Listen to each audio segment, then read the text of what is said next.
আজকে তোমাদের সাথে শেয়ার করব পুরো লক্ষ্মী পুজোর ব্লগ। কিভাবে শুরু করেছি, মানে পুরো একদম প্রস্তুতি থেকে শুরু করে লক্ষ্মী পুজো পর্যন্ত সবকিছু থাকবে আজকের ব্লগে। চলো আজকের দিনে গল্পটা তাহলে শুরু করি। প্রথমেই বলি, কেমন আছো তোমরা সবাই? আশা করি সবাই তোমরা খুব ভালো আছো আর আনন্দে আছো। আমরাও বেশ ভালোই আছি। আমি শান্তনী, আমার নতুন একটা ব্লগে তোমাদের সবাইকে স্বাগত জানাই।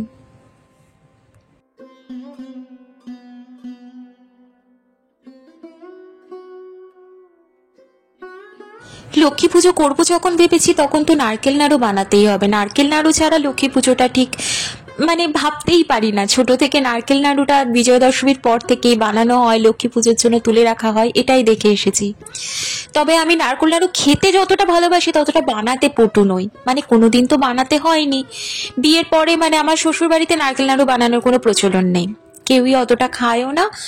এদিক ওদিক থেকে যেটা আসে সেটাই খাওয়া হয়, বা মানে দোকানে যেগুলো পাওয়া যায় সেইগুলো কিনে পুজো করা হয়। কিন্তু আমার বাড়িতে আমার মা প্রত্যেক বছর নারকেল নাড়ু বানাবে, এরকম একটা ব্যাপার। আর আমি এত খেতে ভালোবাসতাম, একসাথে দুটোর জায়গায় 4টে থেকে 6টা আমি নারকেল নাড়ু নিয়ে ঘরের মধ্যে এসে বসে বসে খেতাম। তাই জন্য আগে থেকে তুলে রাখা হতো যে নারকেল নাড়ু পুজোর জন্য কোনটা রাখা হবে, বাকি আর একটা শিশিতে রাখা হতো সেগুলো আমাদের খাওয়ার জন্য। বিয়ের পরেও মায়ের নারকেল নাড়ু বানিয়ে দিত, আমি ওটা নিয়ে আসতাম, এ বাড়িতে খাওয়াও হতো, মানে আমার শ্বশুর বাড়িতে খাওয়া হতো।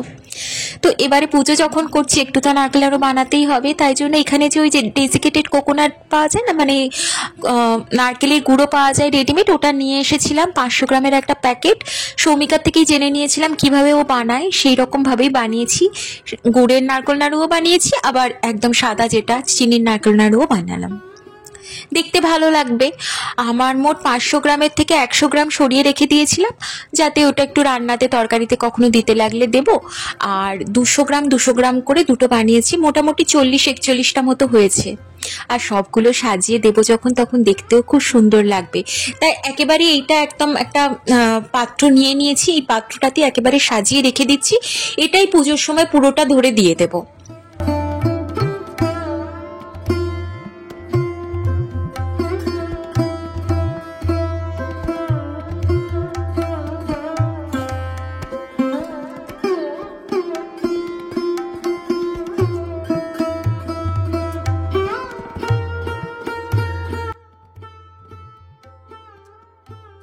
জানো তো, আজ শনিবার রাত্রিবেলা, এখন এই দেখতে পাচ্ছ 1:59 বাজে, এরপরে হট করে 3টে বেজে যাবে।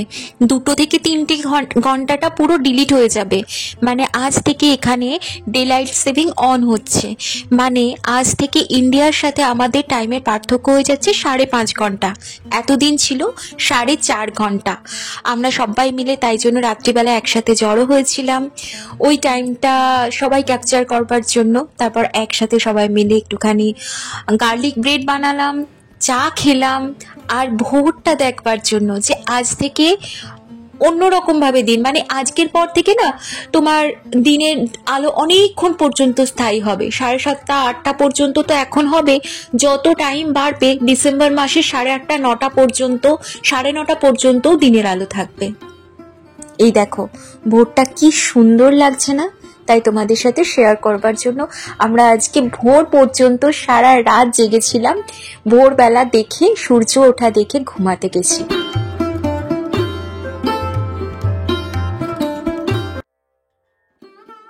আজকে রবিবার দিন, এখন বিকেল বেলা, অনেকটা দেরি করে ঘুম থেকে ওঠা হয়েছে, যেহেতু ভোরবেলা 4:30 5টা নাগাদ ঘুমাতে গেছি। তাই জন্য দুপুরবেলা ঘুম থেকে উঠে লাঞ্চ সেরে নিয়েই আমরা সব বাজার করে নিয়েছি, কারণ কাল সোমবার, কালকে আছে লক্ষ্মী পুজো।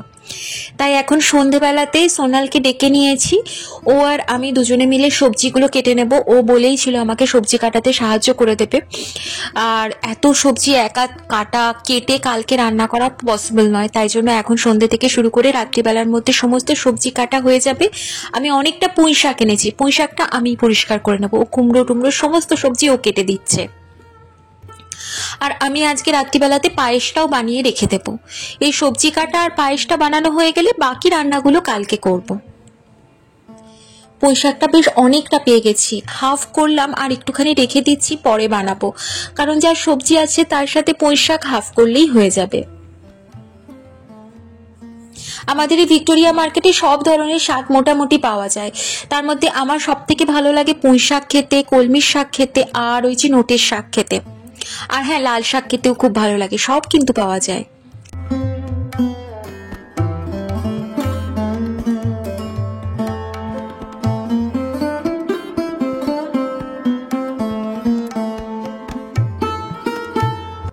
কুমড়ো আর গাজর কাটতেই আমার সব থেকে বেশি সময় লাগে। গাজরটা তাও হয়ে যায়, কুমড়ো কাটতে আমার অনেক সময় লাগে।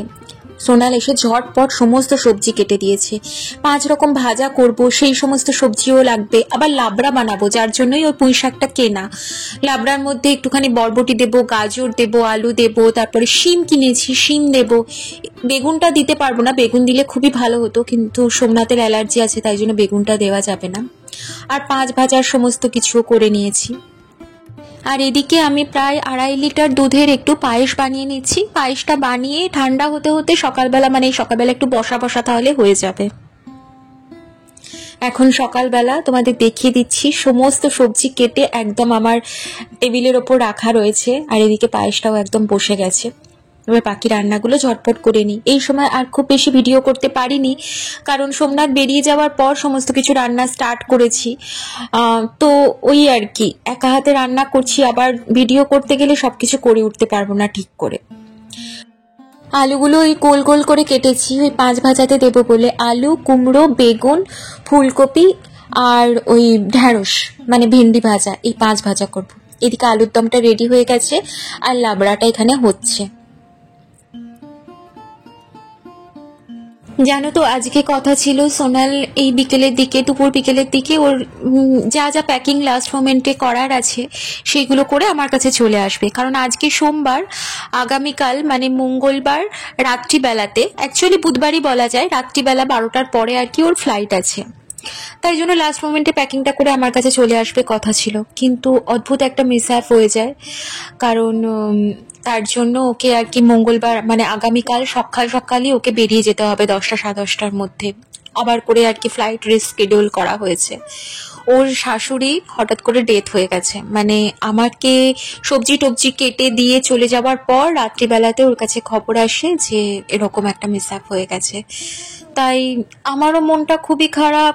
হঠাৎ করে একে তো চলে যাচ্ছে, খারাপ লাগাটা রয়েইছে, তারপর এরকম একটা হঠাৎ ডিসিশন। আজকের দিনটা ভেবেছিলাম যে পুজোর সময়টাতে সবাই আনন্দ করব, মজা করব, ও সবসময় আমার সাথে সাথে থাকবে, কিন্তু সেটা আর হলো না। ওরও মন খুবই খারাপ, মানে ওর হাজব্যান্ড দুবাইতে থাকে, তিনি আসবেন, ও যাবে এখান থেকে, তারপর সব কাজকর্ম হবে, মানে খুবই বাজে একটা সিচুয়েশনের মধ্যে ও এখন চলছে। যাই হোক, এখানে আমার রান্না বান্না সব রেডি। আমি একটু সুজিও বানিয়ে নিয়েছিলাম, সেটাকে ওই পিস পিস করে কেটে নিয়েছি। আর লাবড়া করেছি, খিচুড়ি করেছি, আলুর দম করেছি, 5 ভাজা করেছি, চাটনি, পাঁপড় আর নারকোল নাড়ু তো রয়েছে, ব্যাস। আর অল্প করে একটু ময়দাও মেখে রেখে দিয়েছি, একটু লুচি করে দেব। কারণ আরমান, মোহিত, সোনাল আর রুনালি এরা আর কি অতটা খিচুড়ি খেতে ভালোবাসে না, তাই ওদের জন্য একটু লুচি ভেজে দেবো। ওই যে ময়দাটা মেখে রেখে দিয়েছি। চলো এবার আমি একটু রেস্ট নিয়ে রেডি হয়ে নিই। এখন সন্ধে 6:45 বাজে। সোমনাথ অফিস থেকে ফিরবে 7:30 নাগাদ, তারপরে আমি পুজো করব। এখানে 7:30 মানে ওখানে তখন পূর্ণিমা অলরেডি পড়ে গেছে, আর সন্ধে হলেই পুজোটা করব, তাই জন্যই আমি ওয়েট করছিলাম। কিন্তু দিনের আলো রয়েছে, দেখতে পাচ্ছ, এখন এরকমই 8টা পর্যন্ত দিনের আলো থাকবে। আমি এই চোকারটা নিয়ে এসেছিলাম, এই চোকারটা পরে নিলাম। ভাবছি পলাটা চেঞ্জ করে একটু পলা বাঁধানো পরে নেব। এই যে পলা বাঁধানো রয়েছে আমার, আর একটা হাতে চূড় আছে, আর দুটো যে আমার মা ওই বালা মতো এনে দিয়েছিল গুজরাট থেকে, ওই দুটো আনা ছিল, রাখা ছিল আমার কাছে আর কি, ওই দুটো পরে নিলাম। লক্ষ্মী পুজোর দিন একটুখানি এরকম গয়নাগাটি পরতে ভালো লাগে। আমি রান্না বান্না করে একটুখানি বেশ সুন্দর পাওয়ার ন্যাপও নিয়ে নিয়েছিলাম, মানে মোটামুটি 1.25 ঘন্টা মতো, তাই জন্য এখন আর কোনো টায়ার্ডনেসও নেই। আমার না কোনো কানের দুল নিয়ে আসা হয়নি, ওই একটাই যে গিনি হার পরেছিলাম সেই বিজয়া দশমীর দিন, ওইটার যে কানেরটা ছিল ওইটাই এটার সাথে পরে নিলাম।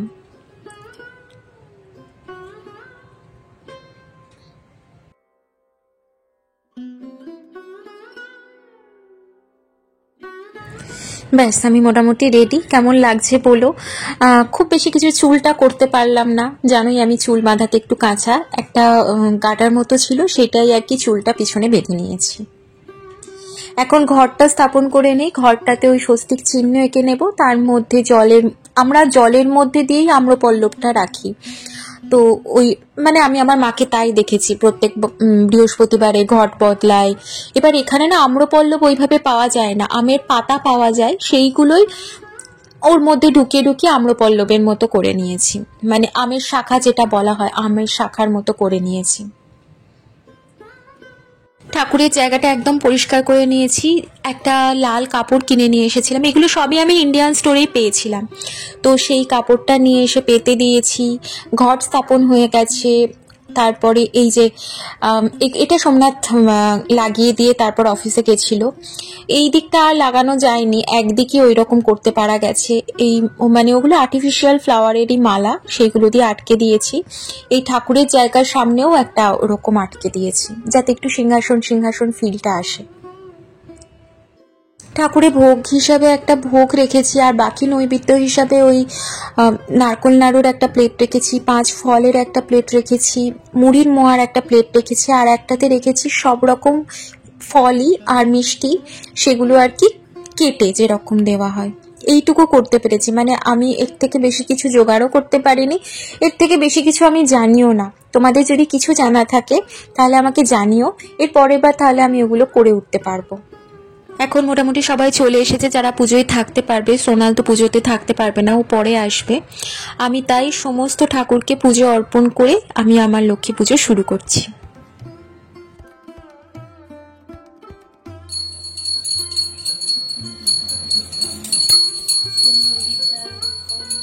সবকিছু আমার মোবাইলেই তুলে রাখা আছে, সেটা দেখেই পুষ্পাঞ্জলিও দিলাম আমরা দুজনে।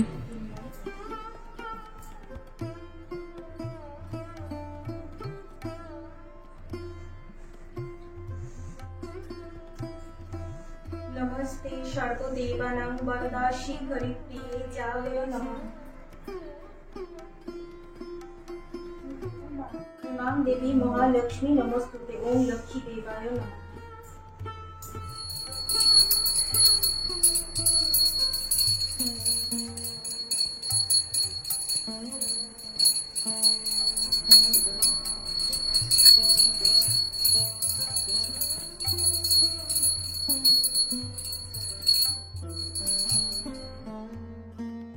এরপর আমরা দুজনে পড়বো পাঁচালি। প্রথমে পড়বো ওই জগৎ শেঠের যে পাঁচালিটা, যেটা আর কি কোজাগরী পূর্ণিমার আসল গল্প লুকিয়ে আছে ওটা, তারপরে প্রতি বৃহস্পতিবারের পাঁচালিটা।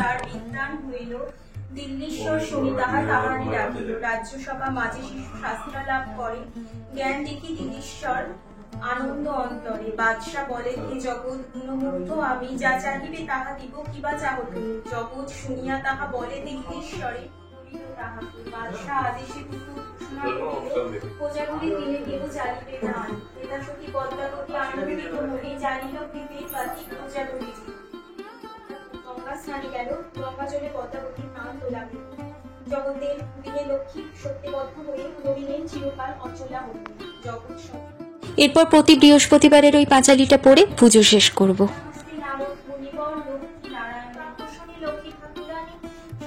নিঃশ্বাস ত্যাজি কহে মৃতবাণী, তবু না কাহারও প্রতি আমি করি রোষ।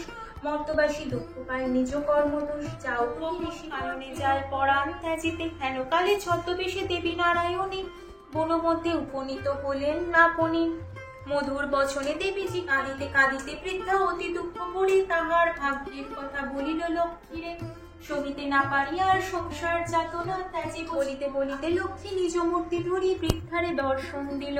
প্রজাগণে পালিত সে পুত্র নির্বিশেষ, এক অন্যে 7 পুত্র রাখি ধন ঈশ্বর। যথাকালে কৃপা দৃষ্টি দেন সদা করে, মনে মনে মা লক্ষ্মীরে করিয়া।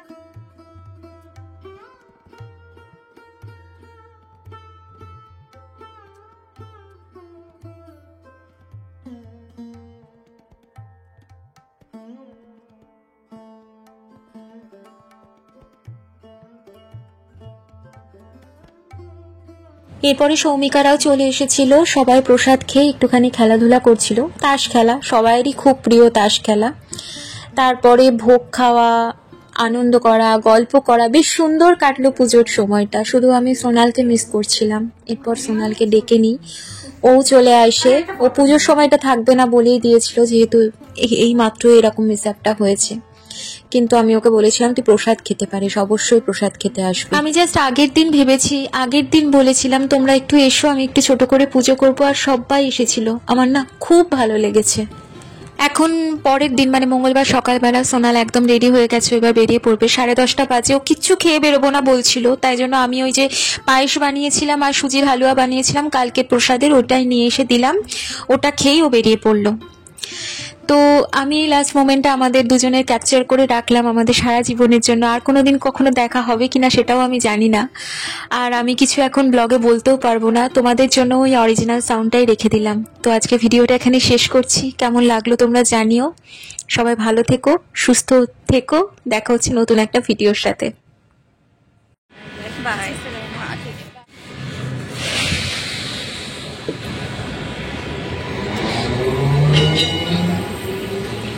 বাই।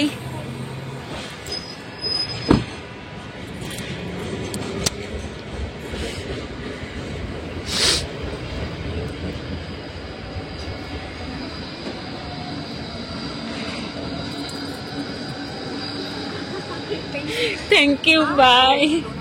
नहीं, बाय। Thank you.